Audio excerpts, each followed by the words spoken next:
दोपहर का वक्त था। सूरज सिर पर था और सड़कें गर्म हो चुकी थीं। एक बूढ़ा मोची सड़क किनारे फुटपाथ पर बैठा था। चेहरे पर झुर्रियां, सफेद बाल और आंखों में एक अजीब सी शांति। उसके पास एक छोटा सा स्टैंड था। जूते चप्पल सिले हुए रखे थे और एक तरफ रखा था टॉफियों से भरा डिब्बा। तभी एक नौजवान वहां आया और बोला, अंकल जी, मेरी चप्पल की सिलाई निकल गई है, क्या आप ठीक कर सकते हैं? मोची ने सिर उठाया और मुस्कुराकर कहा, हां बेटा, कर देता हूं, 2 मिनट लगेंगे।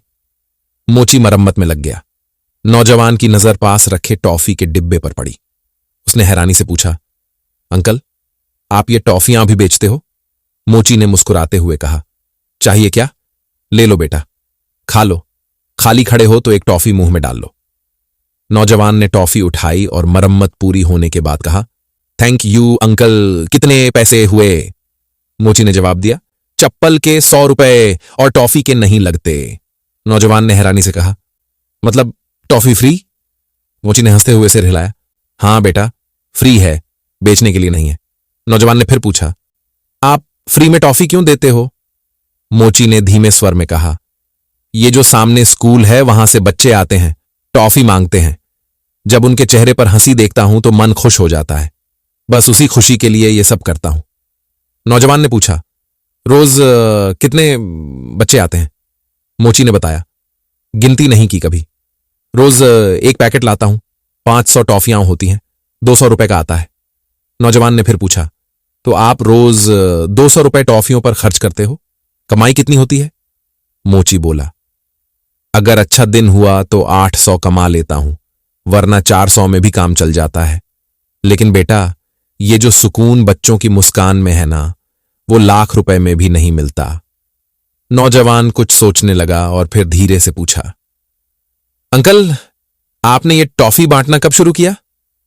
मोची थोड़ी दूर अतीत में जाते हुए बोला, करीब 1 साल पहले मेरी पोती कुछ दिन के लिए मेरे पास रहने आई थी। उसे टॉफी बहुत पसंद थी, रोज मांगती थी। तब मैं टॉफी का एक डिब्बा लाया और यहां रख दिया। फिर एक दिन एक स्कूल की बच्ची आई, उसने भी टॉफी मांगी, मैंने दे दी। फिर क्या, रोज कोई ना कोई बच्चा आ जाता और मैं भी देता चला गया। नौजवान ने पूछा, फिर आपकी पोती? मोची की आवाज थोड़ी धीमी हो गई। वो अपने मम्मी पापा के पास हैदराबाद चली गई, लेकिन बच्चों का आना बंद नहीं हुआ और मेरा देना भी नहीं। नौजवान ने सहानुभूति से पूछा, आप हैदराबाद नहीं रहते? मोची ने गहरी सांस लेते हुए कहा, बेटा कहता है, मुझ पर पहले ही 4 लोगों का बोझ है, इसलिए मैं यही काम करता हूं। थोड़ी देर चुप्पी छाई रही।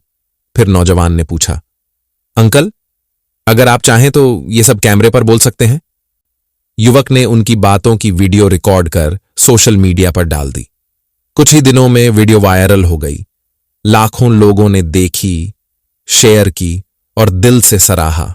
एक दिन वही युवक अपने दोस्त के साथ फिर उसी फुटपाथ पर आया। उसने आसपास देखा और पूछा, मूंछों वाले अंकल कहां गए, आज दिख नहीं रहे? पास खड़े दुकानदार ने जवाब दिया, अरे भैया, उन्हें तो उनका बेटा ले गया। युवक हैरान होकर बोला, पर वो तो साथ नहीं रहते थे ना? दुकानदार बोला, हां, लेकिन जब से वीडियो वायरल हुई, लोग उन्हें पहचानने लगे, मिलने आने लगे, पैसे मिलने लगे। ये सब देखकर बेटे को लालच आ गया और वो उन्हें ले गया। युवक के दोस्त ने कहा, भगवान भी अच्छे लोगों का साथ नहीं छोड़ता। युवक मुस्कुराते हुए बोला, हां, अब टॉफी वाले अंकल को उनका परिवार मिल गया। वीडियो ने सिर्फ कहानी नहीं बदली, किस्मत भी बदल दी। दोस्तों, इस कहानी से हमें एक बेहद खूबसूरत सीख मिलती है। खुशियां बांटने से कम नहीं होती, बल्कि बढ़ती हैं। एक साधारण मोची जो खुद मुश्किलों में जी रहा था, फिर भी बच्चों की मुस्कान के लिए रोज टॉफियां बांटता रहा। वो ये नहीं देखता था कि उसकी जेब में कितना पैसा है, वो ये देखता था कि किसी के चेहरे पर मुस्कान कैसे लाई जा सकती है। और जब उसके इस निस्वार्थ काम को दुनिया ने देखा, तो उसे वो मिला जो सालों से उससे दूर था, अपनापन, सम्मान और उसका अपना परिवार। दोस्तों, अगर आप दुनिया को सच्चे दिल से कुछ देते हो, तो वक्त एक दिन आपको उसका सबसे खूबसूरत तोहफा लौटाता है। इसलिए जो भी करो, दिल से करो, क्योंकि अच्छाई कभी बेकार नहीं जाती। अगर आपको ये कहानी दिल को छू गई हो, तो चैनल को सब्सक्राइब जरूर कीजिए ऐसी ही और सच्ची, भावुक और प्रेरणादायक कहानियां लेकर हम फिर आएंगे। वीडियो को लाइक और शेयर करना मत भूलिए ताकि ये कहानी और लोगों तक पहुंचे और उनके दिलों को भी छू जाए। धन्यवाद।